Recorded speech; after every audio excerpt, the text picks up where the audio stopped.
आकाशवाणी केंद्र भोपाल से प्रस्तुत हैं प्रादेशिक समाचार। पहले मुख्य समाचार।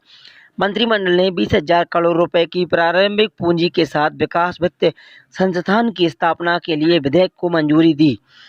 मंत्रिमंडल के 20,000 करोड़ रुपए की प्रारंभिक स्थापना के लिए मंजूरी दी। यह विधेयक संसद के मौजूदा बजट सत्र में पेश किया जाएगा। इसका संस्थान से देश में बुनियादी ढांचा विकास परियोजनाओं के लिए दीर्घ अवधि कोष बनाया जा सकता है। आज मंत्रिमंडल की बैठक के बाद वित्त मंत्री सीतारमण ने नई दिल्ली में संवाददाताओं को बताया कि इसके लिए शुरुआती अनुदान 5,000 करोड़ रुपए का होगा और इतनी ही राशि तक का अतिरिक्त अनुदान होगा। उन्होंने बताया कि सरकार इस संस्थान को कुछ प्रतिभूति जारी करने पर भी विचार कर रही है, जिसमें कोष की लागत कम हो सकेगी। वित्त मंत्री ने कहा कि सरकार को बाजार से बड़ी राशि प्राप्त होने की आशा है। उन्होंने बताया कि संस्थान अगले कुछ वर्षों में 3 लाख करोड़ रुपए से ज़्यादा जुटा सकती है। संस्थान को 10 साल की लंबी अवधि के लिए कुछ कर लाभ दिए जाएंगे। भारतीय स्टैम्प अधिनियम को भी संशोधित किया जा रहा है कि संस्थान की संरचना के बारे में श्रीमती सीतारमण ने बताया कि इसके लिए एक पेशेवर बोर्ड होगा, जिसमें कम से कम 50% गैर अधिकारी निदेशक होंगे।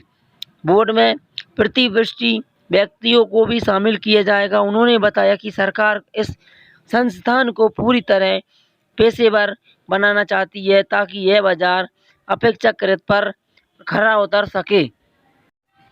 वित्त मंत्री निर्मला सीतारमण ने कहा कि सभी बैंकों का निजीकरण नहीं होगा। कर्मचारियों के हित की रक्षा का भरोसा दिलाया। सभी बैंकों का निजीकरण नहीं किया जाएगा। उन्होंने भरोसा दिलाया कि यदि होता है तो कर्मचारियों के हितों की रक्षा की जाएगी। कैबिनेट की बैठक के बाद मीडिया से बातचीत में उन्होंने कहा कि जिन बैंकों के निजीकरण की संभावना है वे निजीकरण के बाद काम करना जारी रखेंगे और कर्मियों के वेतन या पेंशन संबंधी सभी हितों का ख्याल रखा जाएगा।